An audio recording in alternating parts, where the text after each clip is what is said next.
Hello, ladies and gentlemen. My name is Troy Allen Gallot, and welcome to Trigger Time TV.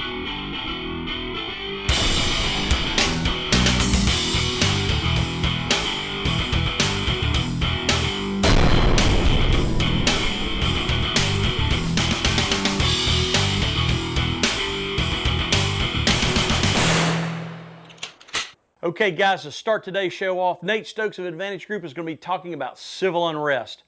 Pay attention to this one. Hey guys, I'm Nate Stokes from Advantage Group Training, and this is Trigger Time. We're going to talk today about civil unrest and what you can do as a responsibly armed civilian to best prepare yourself for managing these trying times we find us in. You know, current events lately with a viral pandemic, with civil unrest related to the George Floyd murder have been really dynamic and complicated, and a lot of the viewers have contacted us at Trigger Time and asked what they can do and what we think they can do to better prepare themselves for managing these times. You know, and I think that if you're already somebody who's concealed carrying and you already take your personal safety seriously, you're already at a real advantage for dealing with the problem.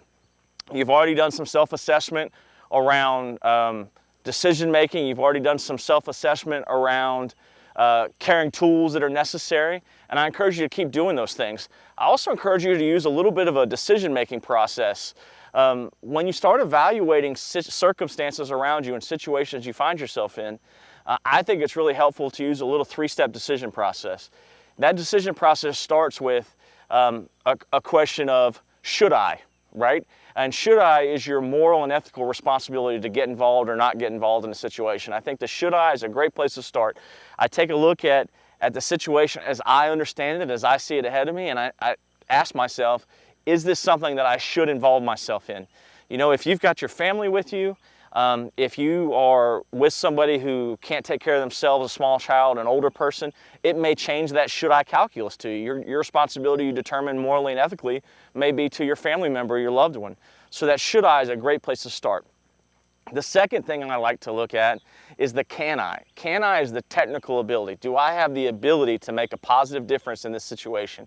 For instance, if you're out in a minding your own business, headed to work, and you get involved, caught up in a civil disturbance, and there is somebody that you think is a threat to somebody else's life, and you decide that you should get involved in it, but the shot is a 200-yard pistol shot with people walking back and forth in your foreground and your background, you may not have the technical ability to accomplish that.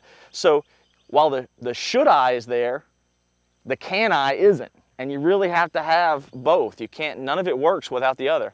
The last thing I encourage you to take a look at in your decision-making process is the may I.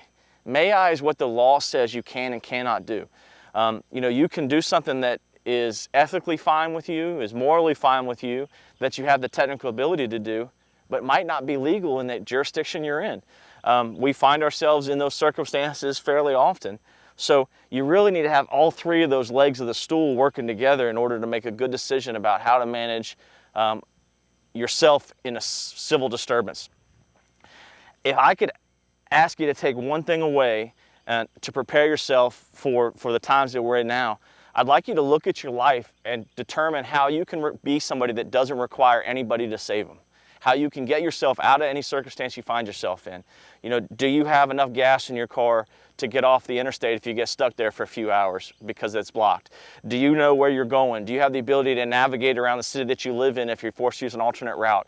Do you have basic medical care ability and basic medical care supplies? Are you carrying your firearm instead of leaving it in your car? Do you have something like a flashlight? Do you have a less lethal tool like pepper spray, for instance? Can you be somebody who can rescue themselves without requiring any resources to do so? If you look at that and you can say yes, and you can go through that decision-making process we talked about with the should I, can I, and may I, and you can combine all that, you can make sound decisions and you can take care of yourself in a civil unrest or a civil disturbance. If you leave any of those factors out, I think you start getting to a position where you're making choices under duress, you're making decisions under duress, and you may find yourself making a bad decision and putting yourself in circumstances you never intended to be in. So if you'll take a look at that, I think you'll find it'll serve you well. I'm Nate Stokes from Advantage Group Training, and this has been Trigger Time. Trigger Time TV is brought to you by Bravo Company Manufacturing, Bravo Company USA, Beretta, Sacco, Tika, Hornady, Right On Optics, the Neomag, Cheaper Than Dirt, Elite Iron, Tacticam, and Peltor.